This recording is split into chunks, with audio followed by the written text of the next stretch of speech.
Good afternoon. Thank you all for coming. We're very pleased to have you, and as always, it's good to see the students. I see individuals who are from Starkville and across campus. We appreciate all of you being here. You're very special, and I'm not going to try to introduce everybody because I might miss some very special person. We're very honored today to have Senator Mike Chaney with us, and you're going to hear more about him, but when they talk about Senator Chaney, you know, he is a very special friend to our whole state in education, but he's also very special to librarians across the state because he is one of the individuals who really supports the Magnolia Project that is so important to K through 12, community colleges, public libraries, universities, just all of the public entities across the state. And Senator, we can't thank you enough for that, and we really appreciate that, and it really makes a difference. But I think sometimes when I go down to the Capitol, maybe he kind of hides from me because he knows that we're going to talk about Magnolia. But we do thank you. That's very special, and you know that. Certainly we thank our president for being with us. These are some busy times on our campus, and with all of the efforts that he's working with down on the coast to help make things better down there. He and Ms. Lee have certainly been champions for that, and Dr. Lee, we thank both of you for that. We will hear from Dr. Lee for our official welcome, and then Dr. Marty Wiseman will introduce our speaker, and we will hear from Senator Chaney, and then Edward Sanders, who is the president of the Stennis Montgomery Association, will dismiss us. Now, Edward told me before the meeting that his dismissal address was going to be 2 hours long. But, Edward, we will hear from you at another time on that long address. Dr. Lee. Thank you, Dean, and good afternoon. It's great to see this group here. As I've told you before, when I've been asked to make some comments about the Collins Lecture Series, I had the pleasure of knowing Bill Collins. If he were here today, he would, I'm sure, be very excited about our speaker, because our speaker represents what Bill Collins believes to be the keys of a great democracy, and that is good government provided by people who care about the common public good. Bill was a big champion of good government in a technical sense and also in an administrative sense, and certainly helped to shape what is now the Stennis Institute and the role of the Institute and other organizations we have here as they go about helping our friends in public administration. This is a fascinating time for our state. In some ways it's the best of times, in some ways it's the saddest of times. For us, Senator, we thought on August the 1st we would have one of the smoothest startups that we've ever had. And then came Katrina with all of the consequences we already know about, plus the apprehension about those that we don't yet know about. But for our state, it represents also opportunity to work together. And if there's anything that's coming through these days from the federal side, it is that Uncle Sam is not going to help make everything whole, and that we have to work together and use the resources and talents that we're blessed with here in our state to make a difference. And for those of you who might not already know this, your colleagues from virtually every college on the campus and every agency we have are engaged in one way or another in helping to provide some relief in South Mississippi and also helping in the recovery effort. Our College of Architecture has been very involved in the charrettes process. Our agriculture and forestry leadership were down at Laurel yesterday to meet with the Governor's Commission on recovery and our engineers and so on. In addition, we continue to have a humanitarian response effort down there, and I'm told by my wife, who heads that up, that on Sunday afternoon I'm going to have to stuff bags for trick-or-treat. Somebody down there has proposed that Mississippi State provide trick-or-treat for 4 communities on Monday night, and I think people have sent her something like $1,000 to buy the treats with, and she has been overwhelmed by what people are doing all over the country when they find her website, and which is the university's website, and they are then routing food and expertise and other kinds of things through Mississippi State.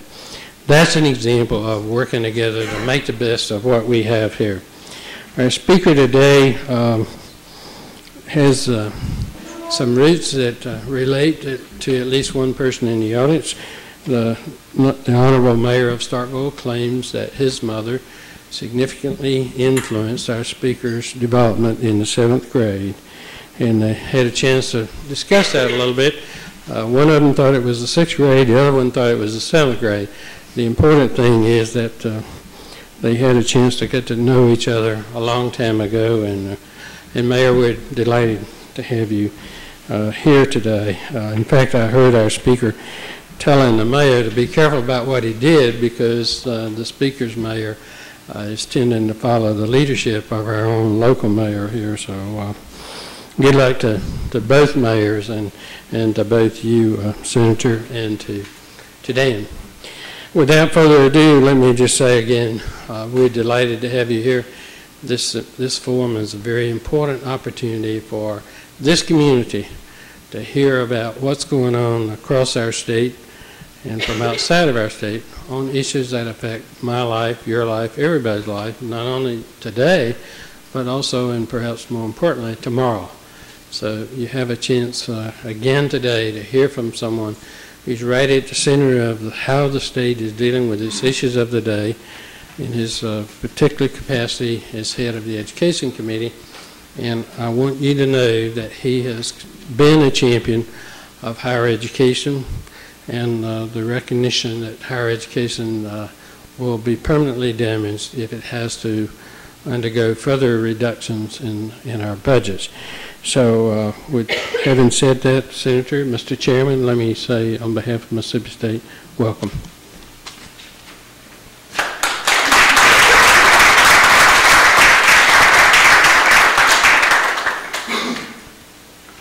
Thank you, Mr. President, and I want to say also how proud I am for the leadership that you've shown in responding to Hurricane Katrina, you and Mrs. Lee. I'm glad Dean Coleman's already knocked the microphone off, because it's usually me that does it, and so she's gotten that out of the way ahead of time.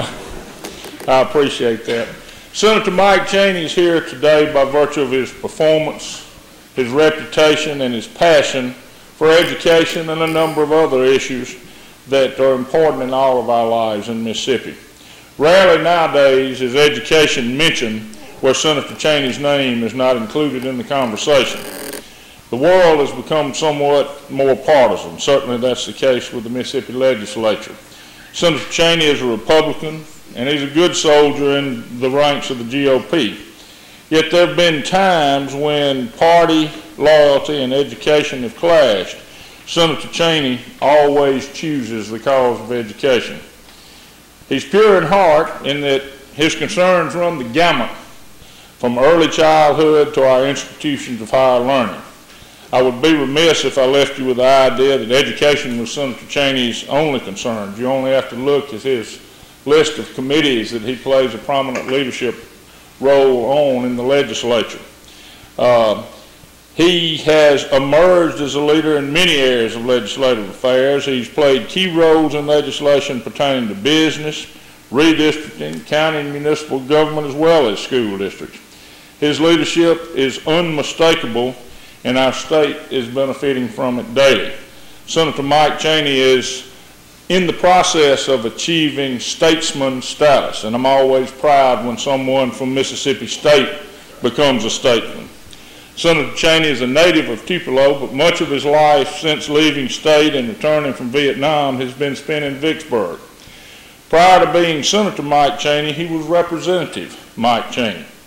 He was a good friend and confidant of the late Governor Kirk Fordyce. There may be some Haley Barbour scholars in the room.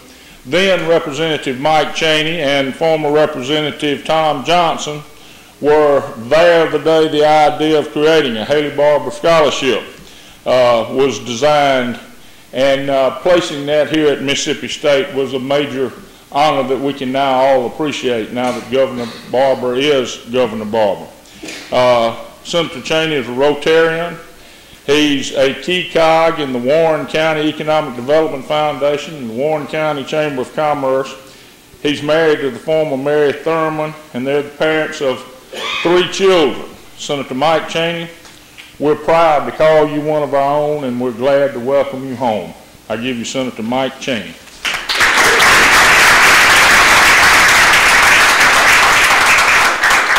Dr. Lee said, don't wave your arms, that microphone will fall and you will be in trouble. I don't know, I guess I got a lot of pressure on me about what we'll do about funding, but I want to tell you that I'm not sure what you meant, Marty, when you said achieving the status of statesmanship, but I thought that was a great left-handed compliment. I appreciate it. And no pressure from Dr. Lee, who's had me for about 30 minutes in his office, and I want to say this without anything but true candor. He is absolutely one of the finest people I knew. When he comes in my office, we can close the door and talk, and we can let our hair down and talk about the real things that affect the universities. Now, as far as Danny Count's concerned, he's a Democrat, and I'm a Republican, so his mother really didn't influence me a whole lot. I want y'all to know that. I grew up in a town in North Mississippi of Tupelo. Tupelo is an unusual place. John Tomlinson is from Tupelo, Mississippi originally. Actually, John lived across the street from my grandmother, up the street from my uncle who smoked cigars. That's the first cigar I ever smoked I stole from my uncle. And my mother knew where I'd been. She said, where have you been? I said, I've been to see my Uncle Owen. She said, you get one of his cigars? I said, no, Mama, he just smells like that all the time. She knew where I was. My parents were Democrats. My parents were Democrats. Some of us are Democrats because our parents were Democrats. Some of us are Republicans because our parents were Democrats. I'm going to explain that in a second. My dad was involved in politics because he worked for the state highway department. He was a state employee, never made a lot of money. He was a right-of-way engineer, drove an old green Plymouth, I think, that was still out of John. Carry us to school because we didn't have school buses to come around. I started out in school in a 5-room schoolhouse, Rankin Elementary School. Danny Kemp knows where. Danny went to Church Street. They were big time. They had 10 rooms, I think. We can't remember. But my parents were instrumental in forming a better education system in Warren County. That affected my life. The church that they went to started, which you couldn't do today, in the 2nd grade classroom of Rankin Elementary School, a 5-room schoolhouse that Ms. Robbins was the principal of. You couldn't do that today under the court orders that we have. But my dad told me before he died, he said, you know, I voted for that actor. I voted for that actor. He was talking about Ronald Reagan. He said, I voted for that actor, and he's a Republican. And he said, you know, I voted for that boy Thad because I knew his daddy when his daddy was at schools in Pontotoc County. So they didn't always vote Democratic. My mother even admits to voting not only for Thad and Reagan, but she admitted to voting for Roger Wicker, which I wish you wouldn't tell many people that because I love Roger. But she admitted that she voted Republican occasionally. The point is, people do not always vote party line tickets. Danny, you know that. And I don't either. I've supported, in my career, I remember the button, I like Ike. You remember them. And I saw one, I like Ike. And I wasn't old enough to even spell Adlai Stevenson. I was trying to write that in the speech last night. I said, I can't even spell it. I just talk about it. Adlai Stevenson was the other candidate. And I liked Ike because I liked his button. And I don't know if that had an influence on me, but I kept that button until sometime when I was in college.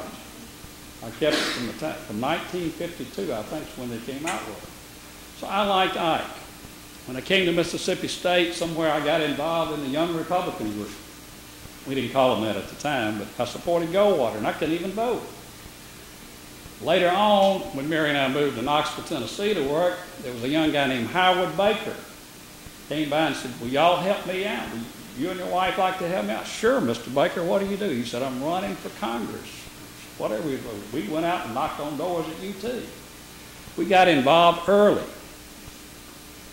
all Republicans.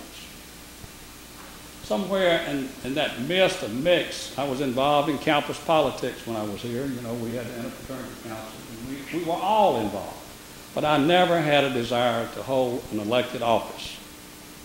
I thought that what I wanted to do was be a multimillionaire like Danny Camp, and then retire and come back and do my service to my community, you know, volunteer and do the works that you're supposed to do, because I'd seen my mother do that.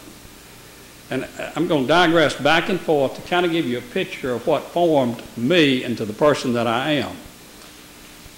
When I grew up in Tupelo, there were people that had very little. My grandfather was in politics. John remembers him. He was an elected official. He was a coroner. I thought it was great because he was the only guy that could arrest the sheriff. If the sheriff ever did anything to me, I could call my granddaddy, you know, get him arrested. But he also ran the commodities truck. Do y'all know what commodities are? Maybe Dr. Jacobs might remember that, and a few of you. But commodities were where you gave cheese out from the rail cars and made sure that the people that were poor got something to eat. And the neighbors took care of people. It was the TVA Valley, Appalachian region of people that were poor. People had very little. And I had very little.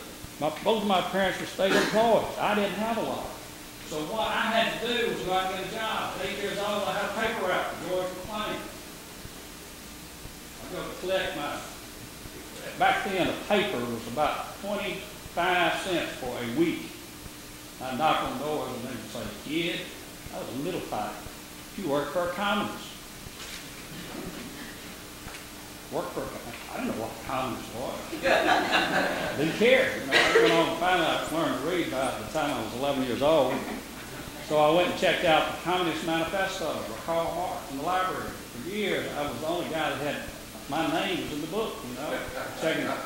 Now, little did I know that the FBI might come check you out, see why you were reading the Communist Manifesto, but I did check it out in the John Rankin Library. Didn't understand any of it, but I did know that I didn't like what he wrote. I believe that if you wanted something, you got up and you worked for it. But I also believe that if you wanted an education, you had to be a participant in the process. I saw my parents do that. I saw Mr. Allen, superintendent, and his son now lives in Vicksburg and is a friend of mine. Come to my house and say, Christine, we need to talk to you in office. We need a school. We need bonds. We need money to build schools. And that's, you know, that's how it works. We all work together. I saw my parents also make me go mow somebody's yard on Saturday morning when I couldn't even push a, how many of you ever pushed a lawnmower through wet grass? You know how hard it is, and it clogs up. And we didn't have modern mowers. We didn't have air cap in Tupelo at that time, so the grass would clog up. And when the grass clogged up in the lawnmower, I'd have to clean it out, and I'd ask Ms. Mackey for a tea cake. And one day she said, Mike, I don't have any tea cakes. I was furious. I went home, I told my mother, I said, I'm not mowing her yard anymore. I know she doesn't pay me, but Mother, she ought to give me a tea cake. And my mother sat me down and she said, Mike, there's some people that don't have any sugar. There's some people that have no flour. And I said, tell her to go see Granddaddy. Granddaddy can't help her. If you want a tea cake, you buy some sugar and you buy some flour. And I remember that a 5-pound bag of sugar cost 9 cents. That was in 1953. I remember for a quarter. My dad some way gave me a dime that day. I can't figure out how that happened. And I bought sugar and flour, and Ms. Mackey made me tea cakes. And that had an effect on my life. And she taught me how to doodle for doodle bugs, you know, with a straw. Most of you don't know. You know what a doodle bug is? You move a straw in there. Those things affected my life. So I started supporting candidates. I even supported some Democrats like Sonny Montgomery, who I liked because he represented Holmes County. My wife was from Lexington. Your wife's in Holmes County too, Marty. And it made a difference. Basically, I supported Republicans because their philosophy was simple. The philosophy was that they believed in free enterprise and getting off your behind and going to work. And I characterize it, I was going to read you the creed today, but I'm not going to do that. I'm just going to tell you the difference in my mind between a Republican and a Democrat. It's not very much. But a Republican will give you what you need. A Democrat gives you what you want. And there is a big difference. There is a big difference.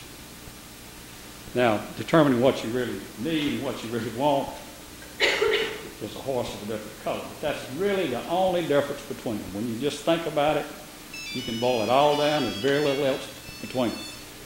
So how can somebody be so physically conservative but yet care about education and early childhood intervention? You think about it. My life has been formed by my parents, who were Democrats, but did a lot of the things that we believe in doing. Taking care of your neighbor, golden rule. I didn't have an option for church. I went to church every Sunday whether I wanted to or not. And that's true with my children.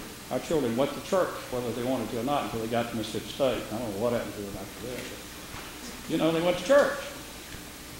And it formed their life later on. It made you care about your neighbor.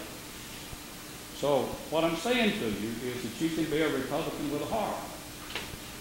That's a dichotomy, Danny. You know, most people don't believe you can have a heart and be a Republican, but you can have a heart and be a Republican.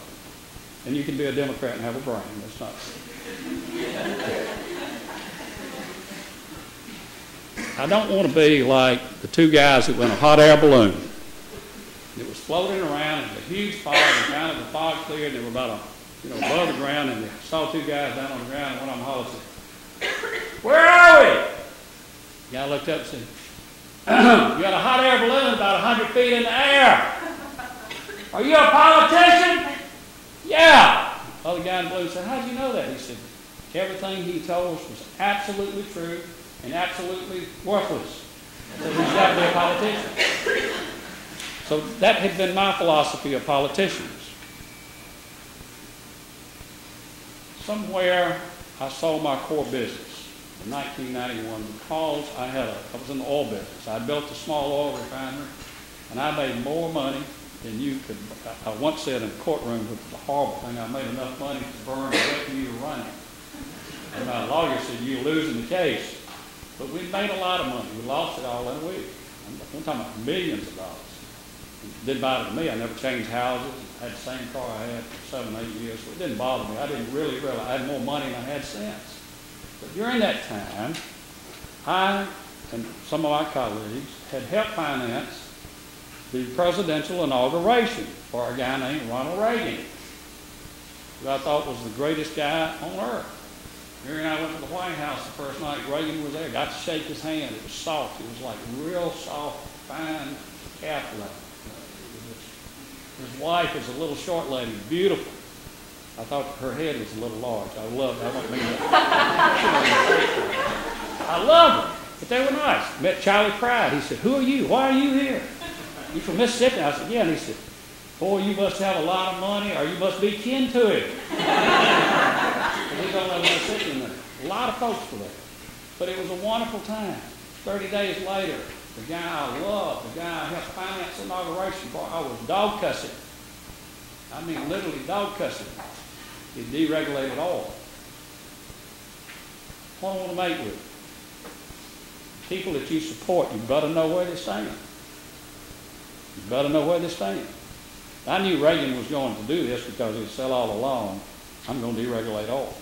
Well, I wrote a long letter to the president about how we'd been a supporter and given money.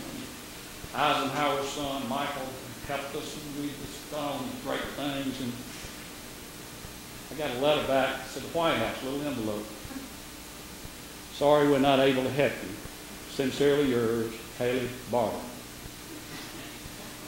I kept that letter on my desk up until a few years ago, and my wife said, "You only got it there for ego." And I said, "No, I've got it there to remind me that you cannot expect something out of a politician that you didn't ask for and they didn't tell you they would do.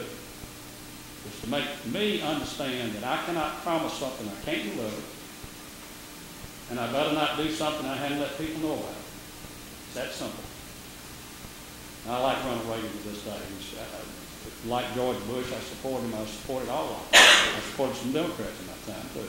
I even supported, I don't know if I should even say this, Haley Barbour in 1976 came to see me, and this is not even, I don't even know if I should tell it, but I'm going to tell you, because I like Haley Barbour. He came to me and he said, Mike, your wife's in Lexington, I need some help. I've known you for a while. I was in SD, I was in SD.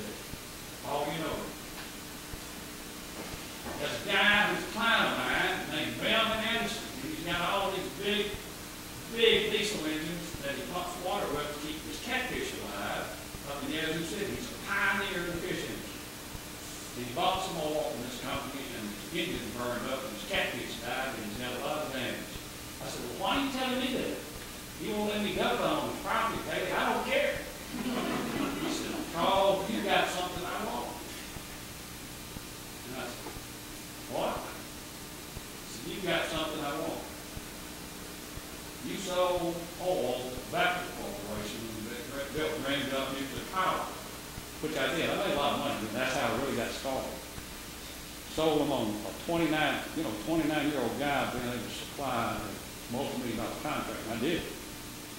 Haley said, I want copies of the report. I said, I better than that. I got the oil samples, man. From the same batch that was running his engines, and I'd sent the oil back because I tested everything I sold to him. Haley made a lot of money, and I said, he said, what do you want out of this? And I said, I want to go duck hunting with Belman Anderson. He has not taken me duck hunting to this day. And you can book that on that camera. I'm still waiting for that duck hunting trip. But I got to know Haley Barbour pretty well. So when I got the letter from the White House, I was somewhat disappointed, but I didn't hold that against her. I tell you that to make another point. People do not always deliver what they say they're going to do, not because they don't want to, but because they forgot. Haley called me a year before he was going to run for governor, and I was at Canoga, North Carolina. I'm a delegate to General Convention for the Episcopal Church. And you're talking about hot water with budgets. If you're in the Episcopal Church, how many of you in here may be Episcopalians? If you're not ashamed, raise your hand. The 3 or 4 of you creeping up. You know the issues we had? We had ordination of an openly gay homosexual to bishop of the church in New Hampshire. Had a vote on that. Rights for same-sex marriages. Had a vote on that. So I've been in the hot seat both times. Don't want to do this anymore, but I've been there because I've cared about making a difference in the church. When I sold our business, Ed Bulow was our representative. Kirk Fordyce said, Mike, I want you to be my treasurer. Kirk and I were business partners. I said, no, Kirk, you're not even going to carry your own street. You're not even going to get elected. You know, I can tell him that. But he was elected. And he stayed mad at me because I wouldn't be a treasurer. And I was selling the business, and I later told him why I couldn't do it. I said, Kirk, I'm in the midst of negotiating to sell a core business because I have a leaking underground storage tank. It costs $550,000. And I helped develop this fund. It's called the LUST Fund. It's not bad if you're afraid. LUST means leaking underground storage tank. It's not what you think. I went on and I told my wife, I said, we're getting out of oil business within a year. She said, you crazy? And I said, no, let me tell you what's going to happen. It's going to cost so much capital-wise, you say, in the business, that I'm not willing to risk it. I can get out, I can be happy, I have enough money, get another job. So I'm selling the business. Kirk gets elected. I help him. Kirk appoints Ed Bulow to the Tax Commission. I'm chairman of the local Republican Party. My job is to recruit somebody. I go down the street, I find my neighbor who's not sure what he was, but he's a nice guy, and try to recruit him to run. He said he couldn't run as a Republican. Wouldn't work. And I kept working. I talked to 15, 20 people. I couldn't recruit anybody to run. My 2 daughters were home. One was still in high school, and the other one was at Huntington in Montgomery, Alabama. She later went to Ole Miss. I hate to admit that, but she did. And they said, Dad, we want to talk to you. Why don't you run? You fuss about it all the time. And I said, you know what? I think I will. Who's going to tell your mother? And they said, you are. Well, the long story is I got elected. And the guy that I tried to recruit ran against me along with a right-wing. I had a host of people running at the time I got into the race, but I won. My children have tried to influence how I vote. And I'm going to tell you, digress just a second. had a son at Mississippi State. And Dr. Jacobs, you remember this. I told the class this morning, and they asked me to retell it. Michael, I said, politics is not a black and white issue. It's a gray area where you compromise. My son was up at State, and his grades weren't the best in the world, and I'm trying to make a compromise with him. Like, if you want to stay in school and you want money, you're going to have a B+ average. I opened the Clarion Ledger up, Clarion Lyre as I call it, and on the front page is a picture of my son moving out of the S.E. house because he captured the pizza salesman. You remember that? That's how my mom said, my God, what has your son done? Well, to make a long story short, he's a college professor. He's a college professor in Savannah, Georgia, teaching video and film. And he's got a John Kerry sticker on his car. He went to Mississippi State. I don't know if y'all were liberal or what happened to him. My daughter, the middle child, was in the Peace Corps. She doesn't tell me what she is because she's afraid I cut her out of the inheritance also. And my youngest child, who spent 5, 6, 7, 8, 9 years up here, not really 5 years, worked for Trent Lott, loves the Republican Party. The mother of 2 of my finest grandchildren, not all of them, 2 of the finest, was a great Republican, knocked on doors for me, and still is. And you talking about fun, you get them all together in a room at Christmas. We don't talk politics. We don't talk religion. We talk about the weather and grandchildren. We just don't talk about politics. We really do talk about politics because they're all involved. And I tell you that for another reason. Not all families believe the same. The apple doesn't always fall far from the tree. You know, I rebelled against my parents. My son got even with it because he's active in the local community. He's one of the little councilmen in the ward, whatever you call him, in Savannah, and does a great job. And they're expecting a grandchild, so I may put him back in the inheritance, what little we got. That formed my life. And then Vietnam, Marty, be careful driving. Vietnam was a real changing part of my life. I'd gone through all TC here at State, and I resigned the commission, joined the Army Reserve in Greenwood, and ended up in Vietnam for almost a year. And when I saw children who were left abandoned, it changed me. I said, if I ever have a chance, I'll do something about that. I won't let that happen in our country. And I have a very, very deep conviction about making sure that we provide opportunities for children from what I've seen, not only there, but from what I've seen on the coast. And I won't talk about Katrina because I normally do not get very emotional, but I might get emotional on Katrina. I will just tell you that I flew the coast, General Cross, right after the hurricane. It's horrible. It's just horrible. And it will play into the politics that we have today of where we're trying to go and what we're trying to do. Now, education is my forte because I believe the only way we can improve this state, period, is to have a qualified, educated workforce.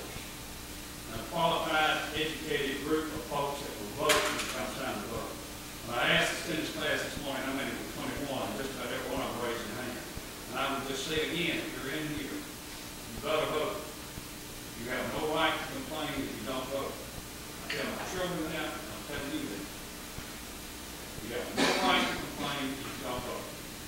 Now, I've had a couple of jokes I won't tell them. I'll tell one that Amy told in this Twin Counties. I'll joke, it's a straightforward fact. Amy said, there's 2 guys that pulled up a country store not far from us, close to Macon. And said to the young man with the dog laying there, the dog was around, said, son, did your dog bite? The kid said, no, sir, my dog don't bite. Then I got a little closer, the dog growled some more. He said, kid, are you sure your dog doesn't bite? He said, no, sir, my dog does not bite. No, sir. He got a little closer, and the dog jumped up and bit him on the leg. He said, kid, how do you told me your dog didn't bite? He said, mister, that ain't my dog. Amy said, if you ask me a question, I won't tell you that's not my dog. I'll tell you the truth. That will get you into a lot of trouble. But it's what man and politicians that we're elected up. I believe in telling the truth. running green in our office, not today. And you put that quality around, you learn to say that. I'm not running green in our office. My goal is simply to be a good senator. And that's what I'm trying to do. I try to make a difference. My goal is really simple, to leave the world better than I found it. That comes strictly from the people that have taught me, my parents, my background, and all the people I've been around. And sure, I had a daughter, spent 2.5 years in the Dominican Republic, and I said, you can do whatever you want to, but don't bring one on home. I don't mean that derogatory, but I said, you are a little blonde-headed girl, and you better understand I want you back home. And she lived in the jungle for 2 years, building latrines. Went down at Christmas. She said, Dad, you got to go to the beach. I hate beaches. I think they're a waste of time. Her mother and her younger sister said, you're going. And we went down to the beach, and it was 5 miles of nudity. I had never seen anything like it. They couldn't get me off the beach. But, you know, I tell you that to tell you that my children are pretty diverse. But they all are involved in politics. I said, I don't care what party you're in. You've got to be involved. You have no right to complain if you don't vote and you're not involved. And that's what I want to leave you with. You better be involved in politics. With that, I'm going to take questions. Now, let me tell you, I love Dean Coleman. She can ask me for the moon, and I try to give it to her. Because she delivered on every dollar that we give her. And I'm talking about the Magnolia system is just one of the finest in the country. I think she's trying to put one in Dubai. Is that right? And I told her she ought to get a passport and go. She told me at noon today she didn't have a passport. Y'all need to send her on vacation up there. She'd enjoy it. Questions? Who's going to handle this? You? Any questions? Now look, y'all don't be bashful. I know. Mayor Kim? Education.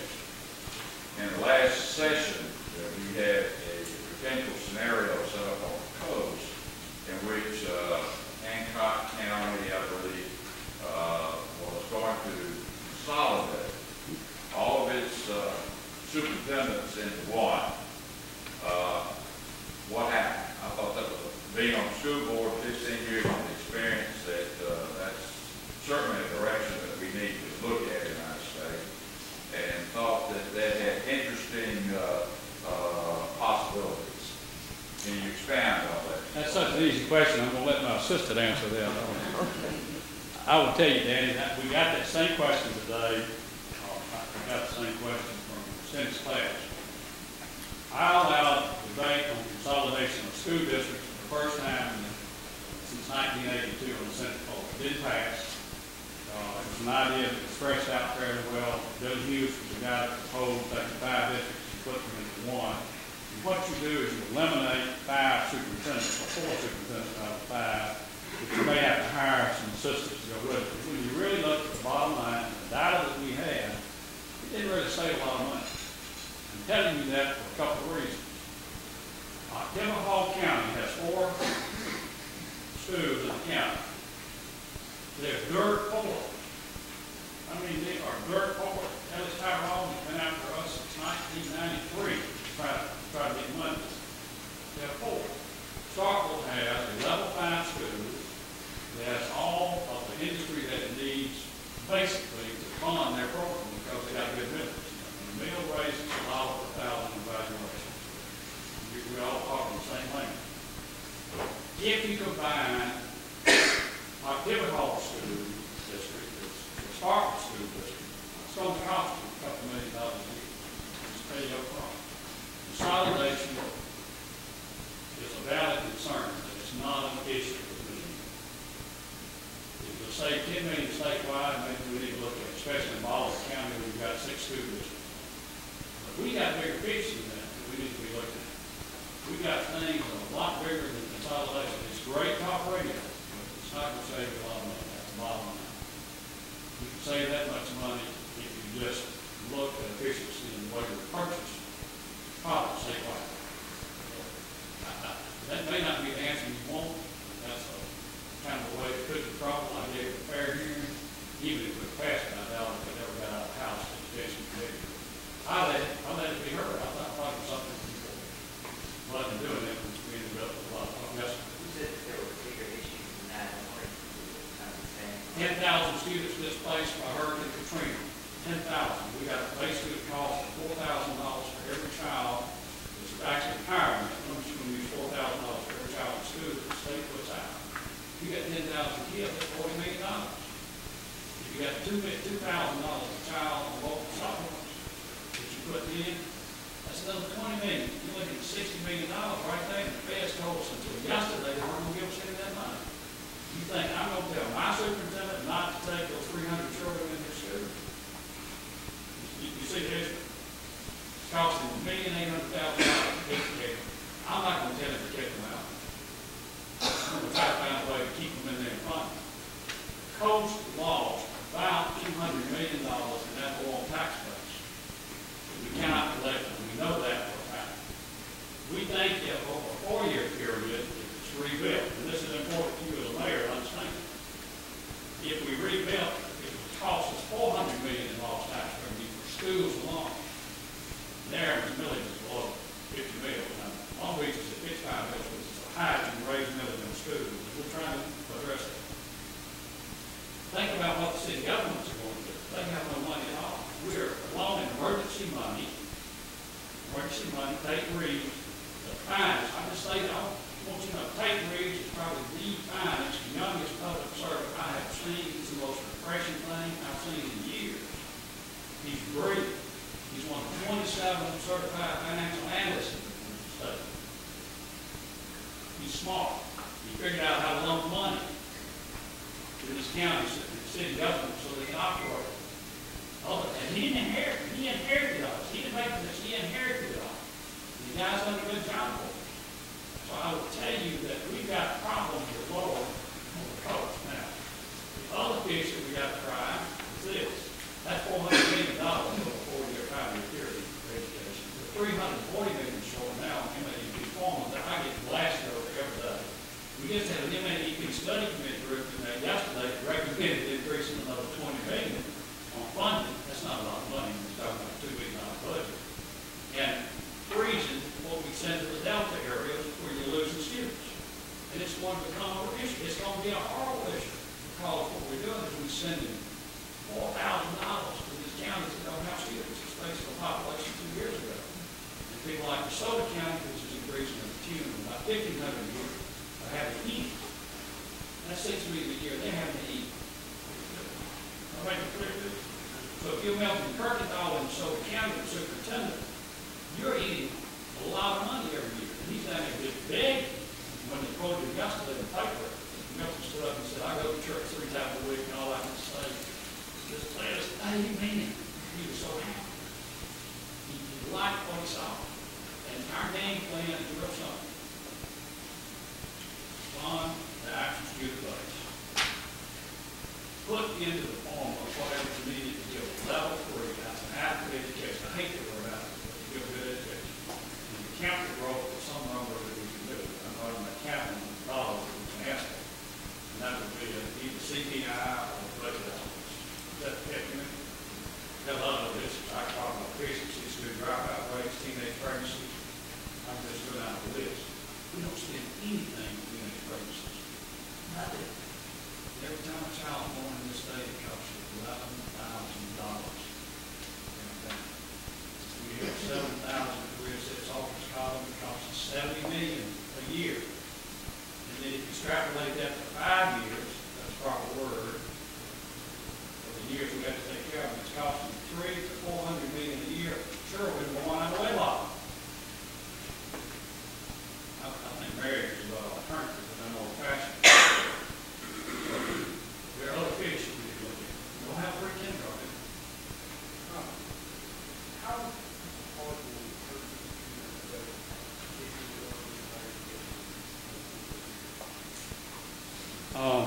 I've got the data. I'm going to try to tell you dollar-wise.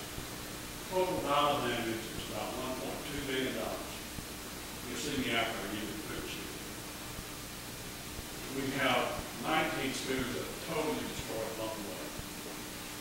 We've got 120,000 kids at this place. That's bad news. The good news is that 88% of the kids that are in schools that have opened up at the term, that's an incredible number.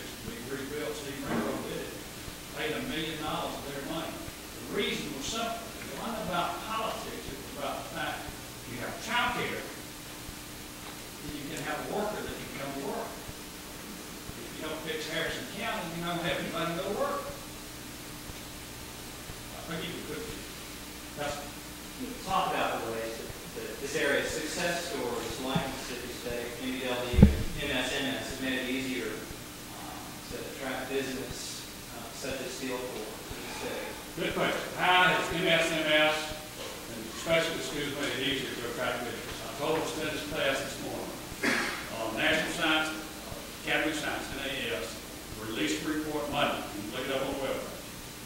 China graduated 700,000 plus engineers last year. India graduated 350,000 engineers last year.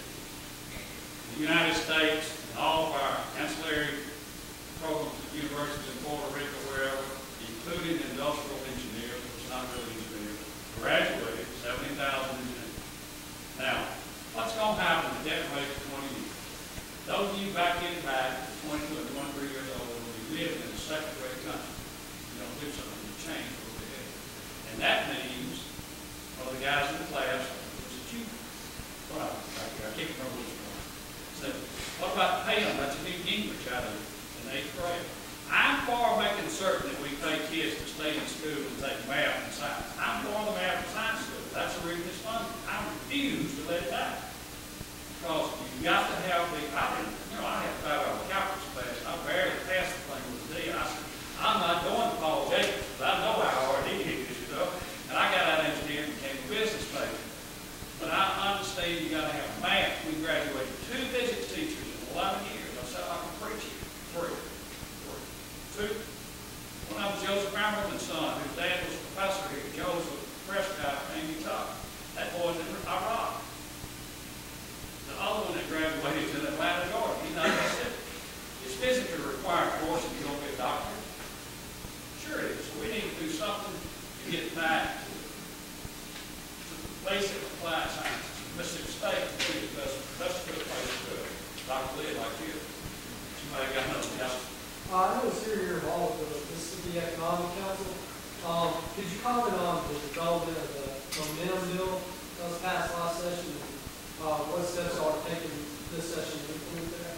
The momentum bill, the question is comments on the momentum bill. The momentum bill, I had a part that kept the plan that I was going to want Haley's advance things. Haley called me and said, before he finished. A year before he decided to run, said, I want to run for governor. I want you to have a party for me. In Vicksburg will be the first one. I want you to raise me X number of dollars. I said, I let it out of that. But I did. We did. We like that. The Momentum Mississippi bill has been passed and it's watered down a little bit. The idea is to take all of, I'm not going to get too detailed about it, take all of the areas that we need to concentrate on economic development. And that includes technology, applying technology, and fund and mechanisms through the MDA to make certain that we do something to attract high-tech industry.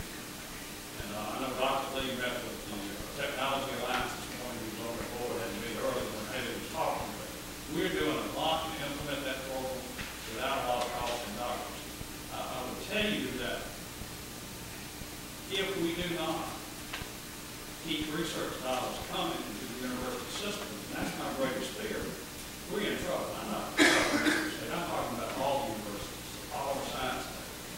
What we do here, what Dr. Jacobs developed years ago in the electrical lab, what we do at the furniture lab, we have got to develop some high-tech R&D centers and keep them funded.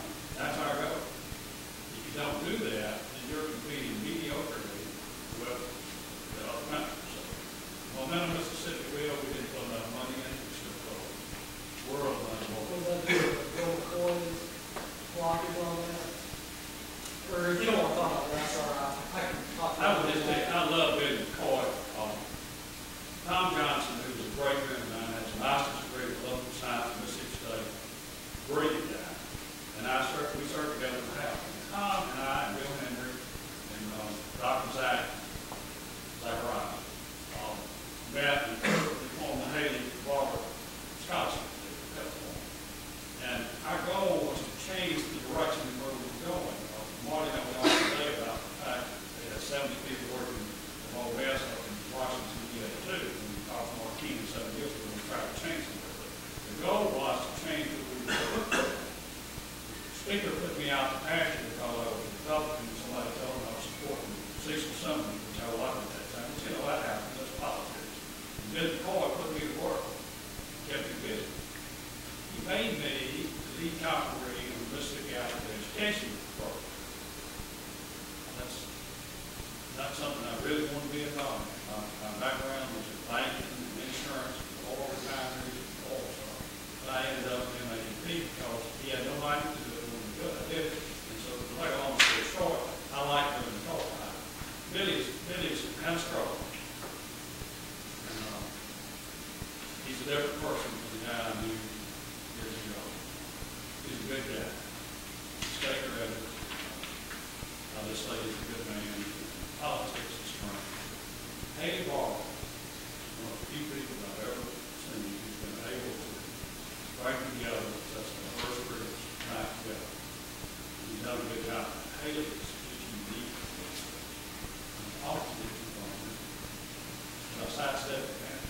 That was good. That's fine. I like it. We'll take one more question. Justin. In Washington, you said that you were going to tell a story about Kurt Fordyce about a month before he died. I'd like to hear that. If I don't start crying, I'll tell you. I told the class this morning about a month before Kurt died. Kurt! Mikey here, that's what he called me. I said, "Oh, Mikey." I said, "Dad, come, you sound almost sound like you died." He said, "I am." And I said, "Kurt," it took me a while to get my throat. He could feel me, and he said, "Thank God of it." I said, "Kurt, I need some help. I'm trying to get Algaze going to say what it is." Kurt said, "The best you need back there in the United States." His voice came back. He just came out of nowhere. He said, and he started, "What do you want me to do?" I said, "Thought you would die." He said, "You've given me life."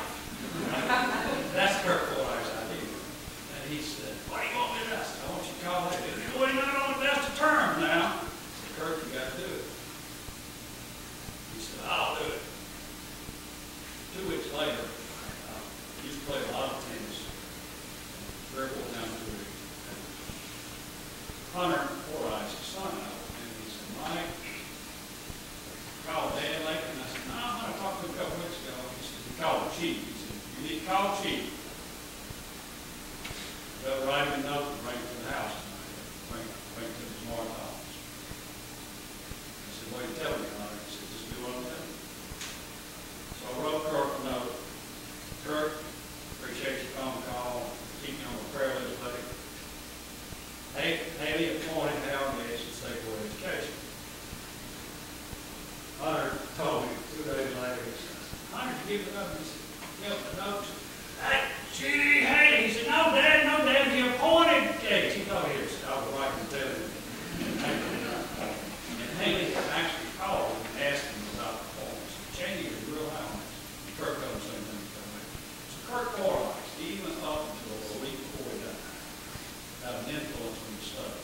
So Kurt was an unusual person, extremely bright, extremely well read, very close friend of mine, and business partner. So I wonder if I get a little emotional about that because I like him. You know, we didn't always agree on education. He thought my wife was a teacher, and he said, I'll tell Mary what I want. Sure enough, Mary made me total line sometimes. Like pay raises, I don't think teachers need more money. She made me get insurance, things like that. It's a big deal.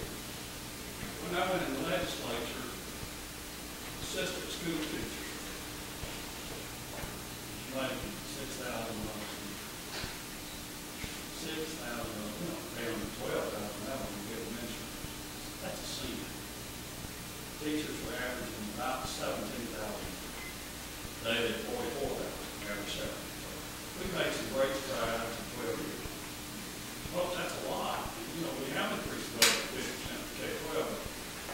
We cut IHL back to 1995 level. And the danger for us, if we continue to do that, we can never, the train is fall.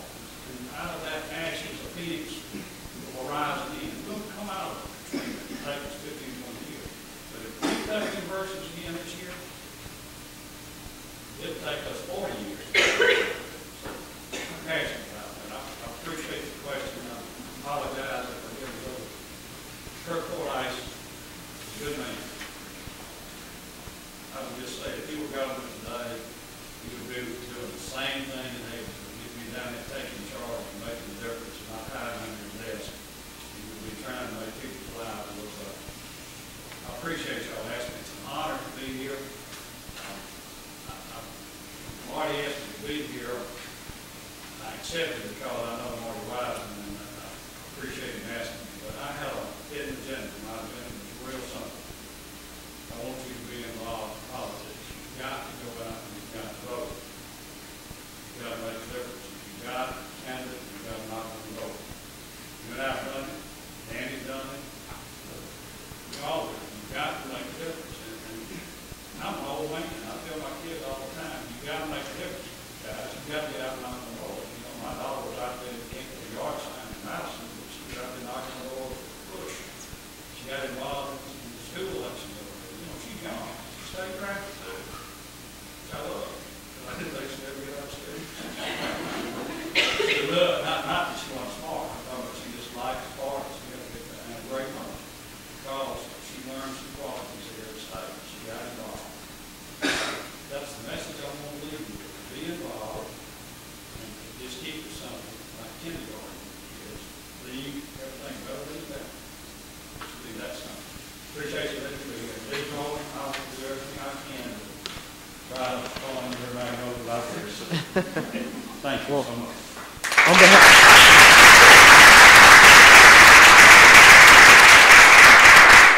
On behalf of the university, the libraries, and the Stennis Montgomery Association, we'd like to thank you for coming. We have a little token of our appreciation.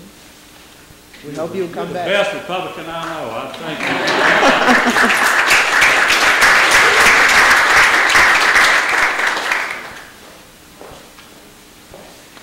Thank you, Edward. That was good. Thank all of you all for being here, and certainly Senator Chaney, we thank you so much. And please join us now for refreshments during the reception, and we'll need to hold Senator Chaney for just a minute to have one or two photographs made. Thank you all.